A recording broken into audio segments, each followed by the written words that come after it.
Je ne suis pas le genre de femme qui fouille dans les affaires de son mari. Mais cet après-midi-là, alors que je nettoyais le placard à manteaux dans le couloir, toujours un champ de bataille de vieux reçus, de clés de rechange et de billets de baseball datant d'on ne sait quand, quelque chose en est tombé. Aussi silencieuse et soudaine qu'une gifle sans bruit, la photo Polaroid. Je me suis penché et l'ai ramassée sans hésiter. Mais au moment où l'image a commencé à se développer, j'ai senti mon cœur s'arrêter. Ce n'était pas le genre de charmante vieille photo que les gens gardent par nostalgie, non. C'était le genre de photo qui n'existe que lorsque quelqu'un veut capturer quelque chose de secret. Le genre de moment qui ne devrait jamais voir le jour, deux personnes, intimes, nues, pas un seul vêtement entre elles. L'homme était mon mari, Lucas. 38 ans, PDG d'une entreprise technologique à Austin, Texas. Je l'ai reconnu immédiatement.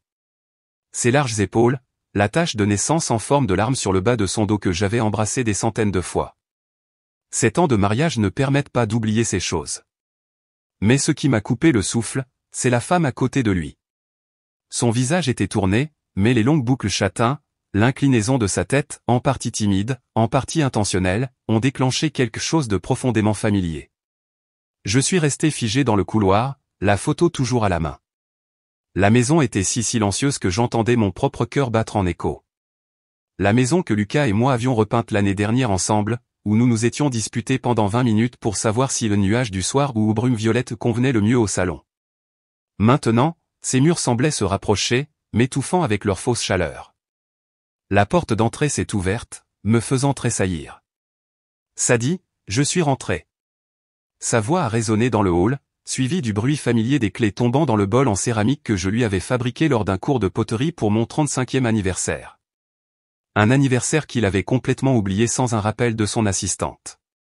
J'ai fourré la photo dans la poche de mon jean, j'ai tapoté légèrement mon visage pour y remettre un peu de couleur, puis je suis descendu comme si de rien n'était. Lucas desserrait sa cravate, ses yeux s'illuminant quand il m'a vu. Je pensais commander du thaï de ton endroit préféré. Tu veux ajouter des nouilles aux fruits de mer? J'ai hoché la tête, forçant un sourire. Ça a l'air délicieux. Il s'est rapproché et m'a embrassé le front. Comme toujours, son eau de Cologne habituelle persistait, mais ce soir, mélangé à quelque chose d'inconnu. Quelque chose qui ne m'appartenait pas. Cette nuit-là, je suis resté éveillé, le regardant dormir. Son visage paisible, chaque respiration régulière, comme si de rien n'était. Je ne l'ai pas réveillé, je ne l'ai pas confronté, je ne l'ai pas accusé. Je devais être sûr. Je devais savoir qui était cette femme. 3 semaines après avoir trouvé cette photo, j'étais devenu quelqu'un d'entièrement différent. Plus la Sadie qui préparait le café pour son mari tous les matins avant le travail. Plus l'épouse qui croyait aux réunions tard le soir et aux excuses trop fatiguées, parlons-en demain. Je suis devenu quelqu'un qui suivait chaque pas qu'il faisait et chaque trace qu'il laissait. J'ai commencé par son téléphone. Lucas le gardait toujours face cachée sur la table, une habitude que je trouvais autrefois attachante, et qui ne soulevait maintenant que des drapeaux rouges. Un lundi matin, pendant qu'il était sous la douche, je l'ai discrètement déverrouillé à l'aide de Face ID, un geste auquel il ne s'attendait jamais. J'avais pratiqué des dizaines de fois pendant qu'il dormait. Dans les photos récemment supprimées, il n'y avait rien d'évident. Mais l'historique des appels racontait une autre histoire. Le même numéro n'arrêtait pas d'apparaître, sans nom associé, et il n'y avait pas non plus de conversation ni messages régulières. Au lieu de cela, il utilisait des applications de messagerie cryptées que je n'avais jamais vues auparavant. Le sentiment que quelque chose de plus grand était caché m'a poussé à agir. J'ai fouillé sa voiture, chose que j'évitais habituellement car Lucas détestait que quiconque réorganise son espace. Dans la boîte à gants, sous la doublure en tissu, il y avait un autre téléphone. Encore poussiéreux. Je ne pouvais pas y accéder, mais quand je l'ai rechargé et allumé, un message s'est allumé de signal, « Mon amour, tu me manques déjà.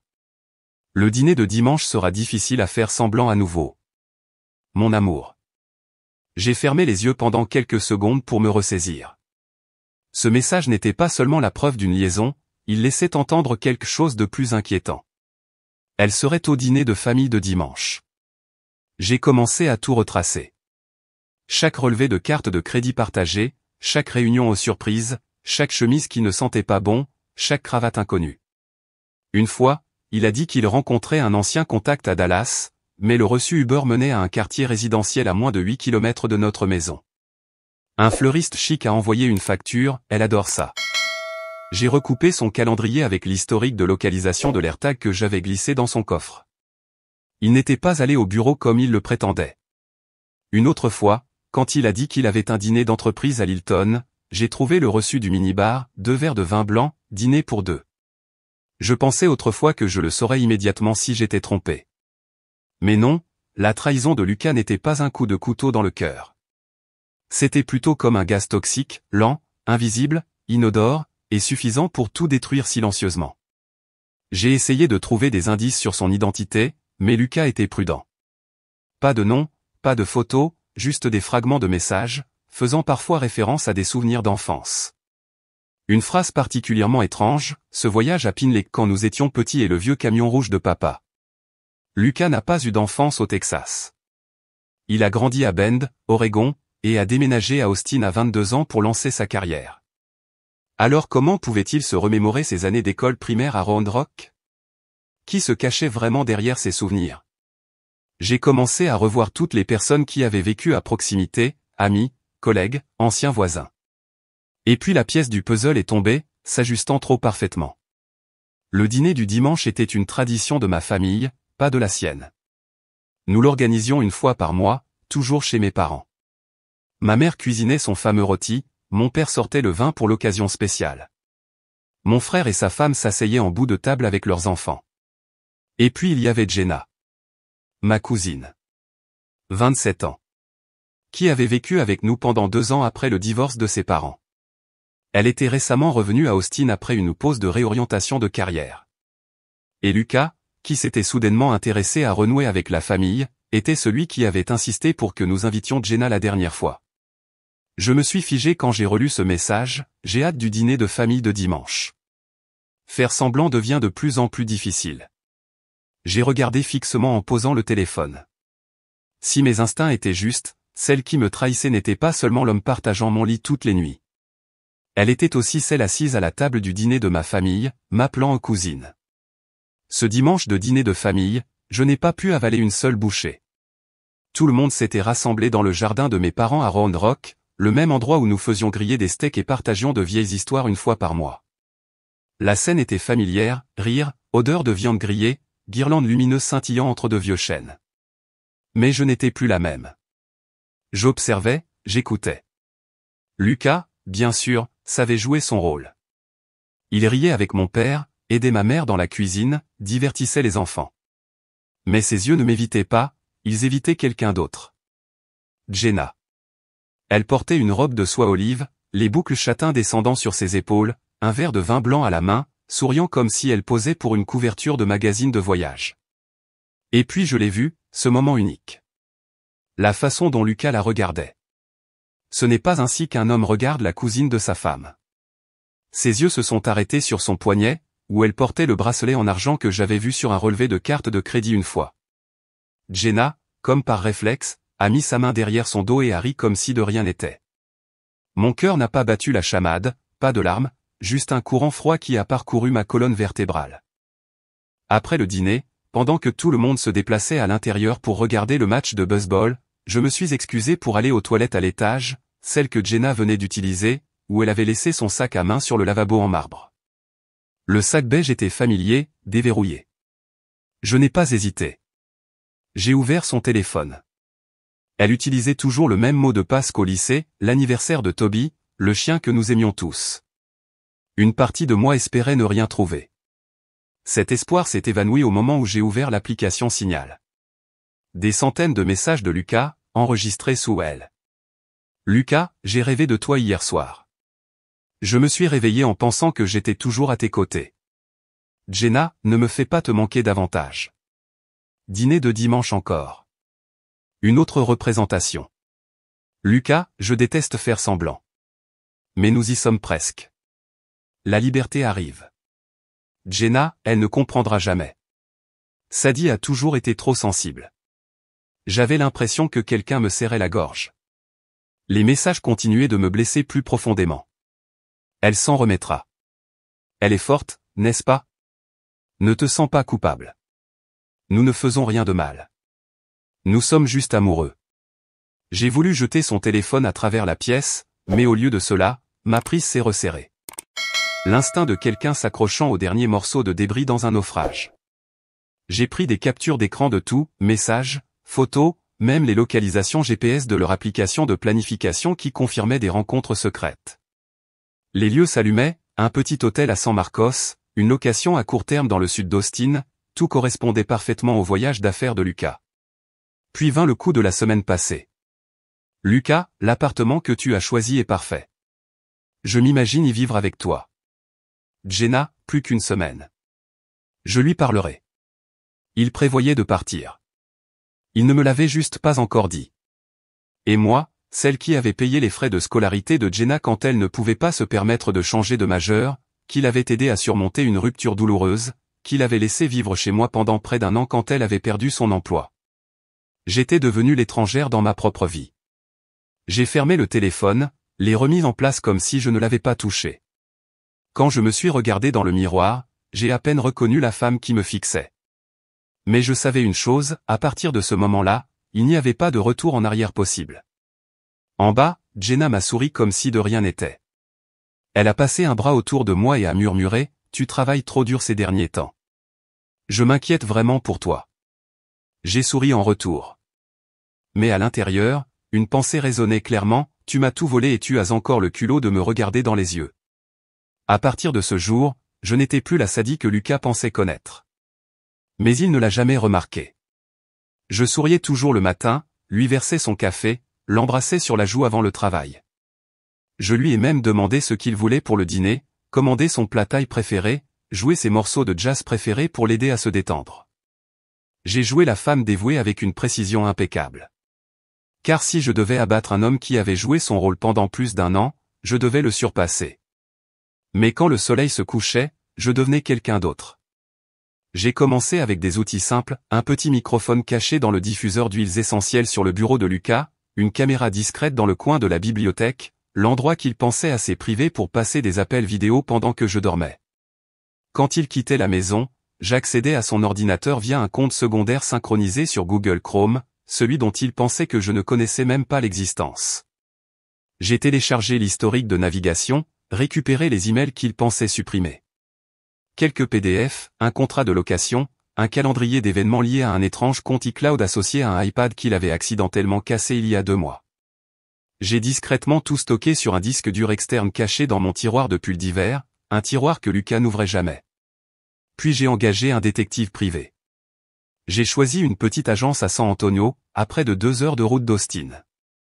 J'ai utilisé mon ancien nom de lycée, Sadie Weller, juste au cas où quelqu'un déciderait de fouiner. Je leur ai donné des photos de Jenna et Lucas, leurs adresses professionnelles, et une liste des soi-disant voyages d'affaires récents de Lucas. Juste 3 jours plus tard, ils m'ont envoyé un rapport de près de 30 pages. À l'intérieur, il y avait des photos de Jenna et Lucas entrant et sortant du même appartement dans le quartier de South Congress, un quartier que Lucas avait dit autrefois qu'il ne supportait pas à cause de la circulation. Une photo les montrait s'embrassant dans le couloir, une autre montrait Lucas lui brossant les cheveux tout en étant assis dans la voiture. Mais ce qui m'a glacé le sang, ils y étaient allés 5 fois, tout ça pendant que j'étais à Dallas pour m'occuper de ma mère après son opération du dos. J'avais quitté la maison pendant 3 semaines complètes pour gérer ses médicaments, ses séances de thérapie, et tout le reste. Jenna avait prétendu qu'elle ne pouvait pas s'en occuper parce qu'elle était à Paris, travaillant avec une galerie d'art indépendante. Paris. J'ai ressorti l'email que Jenna avait envoyé à la famille, photo avec la tour Eiffel au loin, café parisien, crêpes délicates joliment dressées. Je les ai transférées à une amie qui est photographe professionnelle. Quelques minutes plus tard, elle a répondu « photo d'archives ». J'en avais utilisé certaines pour un article de blog l'année dernière. Jenna n'avait jamais quitté le Texas. J'ai voulu crier. Mais au lieu de cela, je me suis connecté à notre compte bancaire joint. Des retraits importants avaient lieu régulièrement au cours des 5 derniers mois, plusieurs milliers à chaque fois, transférés sur un autre compte qui n'était pas à mon nom.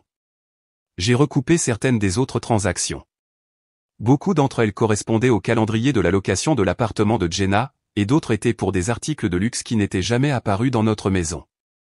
Lucas avait déplacé de l'argent. Et il l'avait fait pendant que j'étais absente, m'occupant de ma mère, lui faisant confiance pour gérer nos finances. Mais il a oublié une chose, je gérais nos dossiers d'investissement. Les comptes séparés que j'avais créés avant notre mariage existaient toujours, et je savais comment les protéger. Cette nuit-là, pendant que Lucas dormait, j'ai ouvert mon ordinateur portable personnel et me suis connecté à mon tableau de bord de comptabilité. J'ai transféré chaque centime de notre compte d'investissement partagé vers mon compte personnel légalement autorisé. Je ne l'ai pas volé. J'ai simplement sécurisé ce qui m'appartenait avant qu'il n'ait une chance de le prendre. J'ai également retiré chaque centime du fonds que mes parents nous avaient donné à nous deux comme capital pour ouvrir un petit restaurant, celui que Jenna avait suggéré que nous utilisions pour investir dans un rêve partagé entre nous trois. Leur rêve, construit sur les ruines du mien. Je ne pleurais plus. Quels que soient les sentiments que j'avais, ils étaient depuis longtemps figés. Tout ce qui restait était la clarté, froide, précise, tranchante. J'ai tout revu à nouveau, disques durs, documents, relevés bancaires, journaux GPS. Chaque pièce du puzzle était en place. Maintenant, tout ce que j'avais à faire, c'était de mettre fin au spectacle dont ils ignoraient qu'il était déjà terminé. J'ai choisi un samedi soir, juste avant la semaine où Lucas devait être officiellement annoncé comme associé dans son cabinet, une étape de carrière dont il se vantait auprès de chaque membre de la famille depuis 2 mois. J'ai envoyé des invitations aux deux côtés de la famille, commandé des lys blancs, le préféré de ma mère, et engagé un chef privé pour préparer un repas de 7 plats directement chez nous. La table était dressée avec des nappes blanches, les verres en cristal étincelaient à la lumière des bougies, et dans le coin de la pièce, il y avait la télévision de 65 pouces où j'avais fait semblant de diffuser une vidéo en hommage au parcours de Lucas. Il ne se doutait de rien. En fait, il semblait ému. « Tu as toujours été à mes côtés », a-t-il murmuré, passant ses bras autour de moi alors que j'arrangeais les verres à vin. J'ai souri, me suis tourné vers lui et lui ai doucement redressé son col. Bien sûr. Les invités ont commencé à arriver, mes parents, mon frère et sa famille, quelques collègues de Lucas. Jenna est arrivée en dernier, dans une robe noire moulante, les lèvres peintes d'un rouge brun profond. Trop formelle pour un dîner de famille, mais parfait pour quelqu'un qui prétend être la star de la soirée. Elle s'est approchée et m'a embrassé la joue comme si de rien n'était. « Tu es magnifique », a-t-elle dit, ses yeux fuyant brièvement vers Lucas. « Merci », ai-je répondu. « Vous rayonnez tous les deux. » Tout le monde a pris place. Lucas a été le premier à parler, levant son verre. « Merci, Sadie, d'avoir organisé cette magnifique soirée. Je n'aurais pas accompli ce que j'ai fait aujourd'hui sans toi. » Il m'a souri. Et bien sûr, merci à toute la famille de m'avoir toujours soutenu. J'ai légèrement frappé mon verre contre le sien, mes yeux ne quittant jamais Jenna. Avant le dessert, j'ai dit calmement, je voulais partager un petit quelque chose sur le parcours de Lucas. Juste quelques images que j'ai discrètement collectées au fil des ans. J'ai appuyé sur la télécommande. Le grand écran s'est allumé.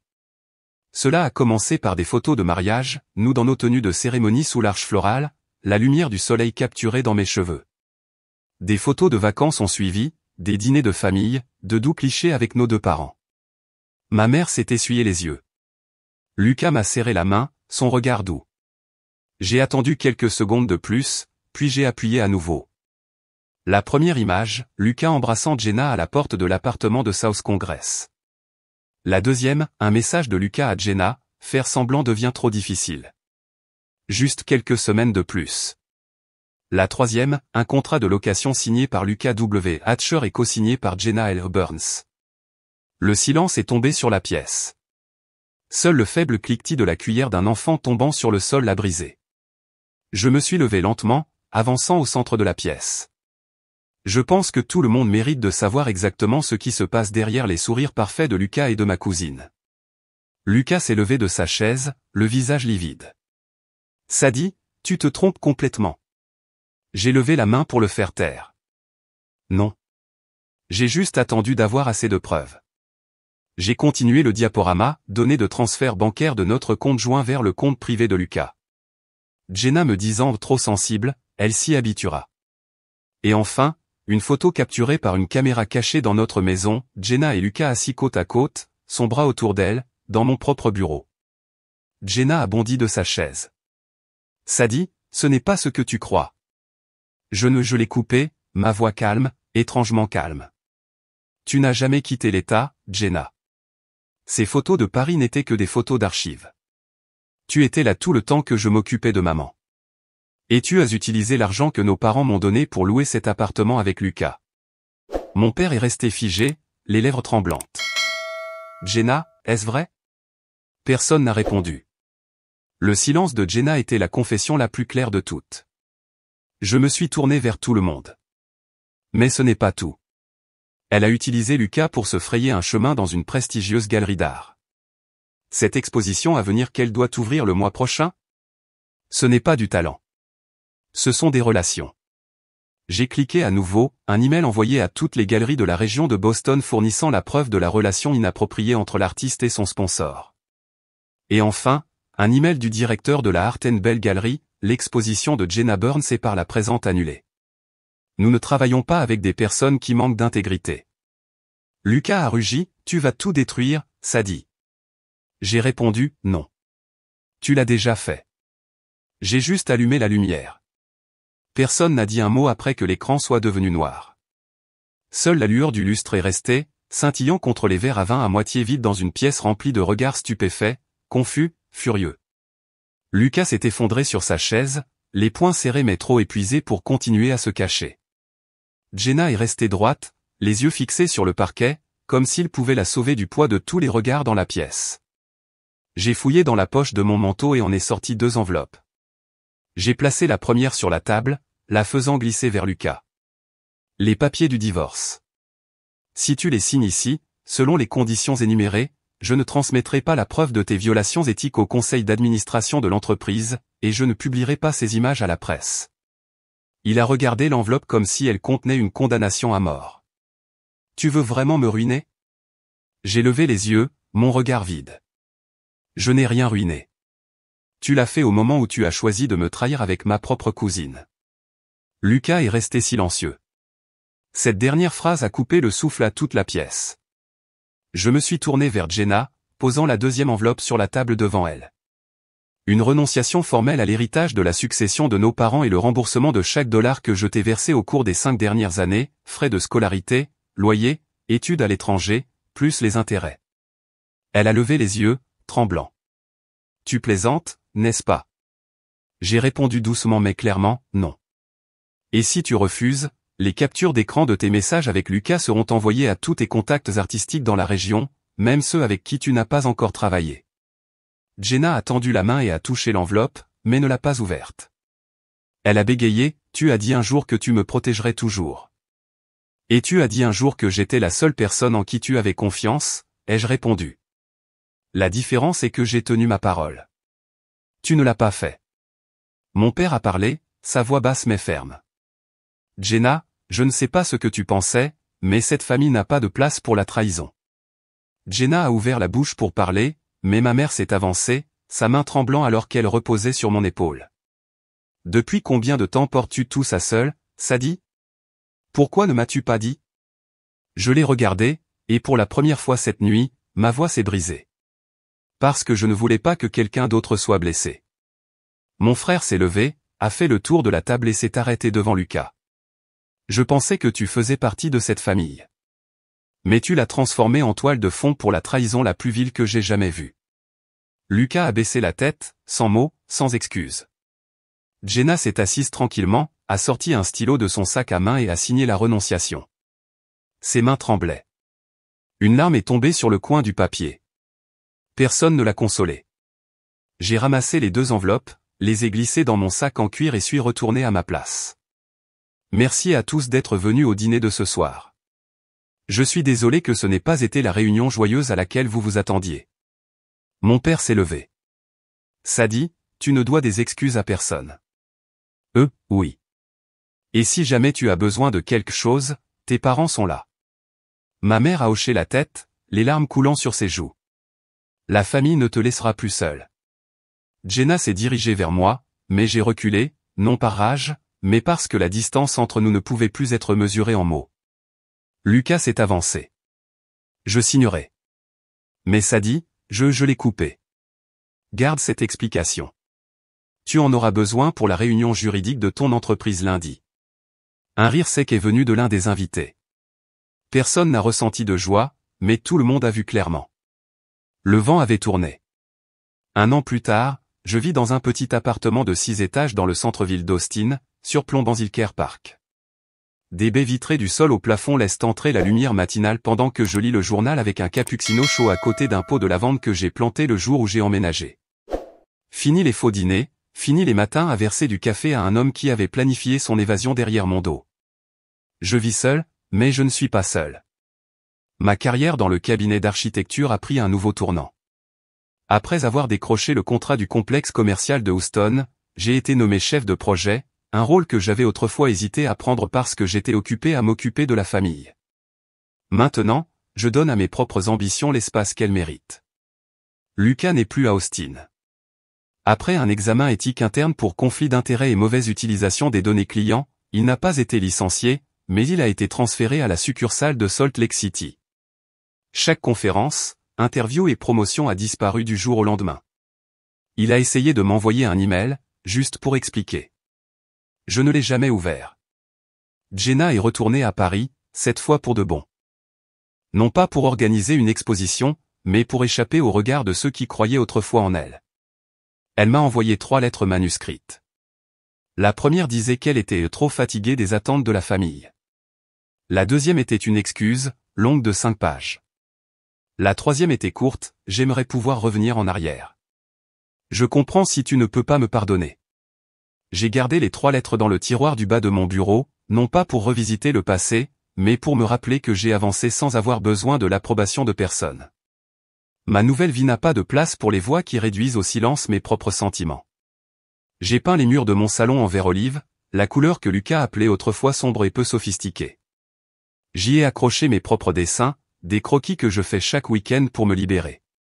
Parfois, un rayon de supermarché ravive de vieux souvenirs, la glace préférée de Lucas, une robe que Jenna a déjà empruntée. Mais il ne porte plus de douleur. Ce qui apportait autrefois de la douleur est devenu le fondement d'une version plus calme, plus forte, plus entière de Sadie. Une fois, assise avec ma mère dans un petit café près de chez moi, elle a pris ma main et a dit « Je suis désolée de t'avoir laissé porter tout cela seul si longtemps. Je le vois maintenant. Tu es la plus forte de cette famille. » J'ai souri, ne répondant pas tout de suite. Mais dans mon cœur, une phrase a résonné clairement, ils pensaient que j'étais faible, mais c'est mon silence et ma constance qui les ont fait chuter. Je n'ai pas cherché à me venger en criant ou en les exposant. Je les ai simplement laissés se défaire dans la toile même de l'avidité et de la tromperie qu'ils avaient tissée. Quant à moi, j'ai reconstruit ma vie pièce par pièce, pas dans la précipitation, mais avec certitude. Ce week-end, je vais au Nouveau-Mexique avec un groupe de nouveaux amis, des gens qui connaissent toute l'histoire et ont quand même choisi de rester, non par pitié, mais par respect. Je ne suis plus la Sadie d'il y a un an, celle qui vivait dans l'ombre de relations superficielles et d'attentes imposées. Maintenant, je vis dans ma propre lumière. Et par des journées ensoleillées comme celle-ci, je sais plus clairement que jamais, la liberté ne vient pas après avoir été blessé. C'est quelque chose que nous choisissons lorsque nous sommes assez courageux pour laisser partir ce qui n'en vaut plus la peine. L'histoire de Sadie est un puissant rappel que les trahisons les plus dures viennent parfois de ceux en qui nous avons le plus confiance. Mais au lieu de riposter avec colère, elle a choisi de s'élever avec raison et force. Dans sa douleur, Sadie n'a pas seulement protégé sa valeur, elle a revendiqué sa liberté, sa dignité et son respect de soi avec une grâce remarquable. Dans la vraie vie, certaines blessures sont inévitables. Mais notre façon de réagir définit qui nous sommes, résilients, autonomes et ne faisant plus de compromis pour ce que nous ne méritons pas. Que pensez-vous de la façon dont Sadie a fait face à la trahison et reconstruit sa vie? Partagez vos réflexions dans les commentaires ci-dessous. Et n'oubliez pas de suivre la chaîne pour d'autres histoires puissantes et inspirantes sur la famille et les relations.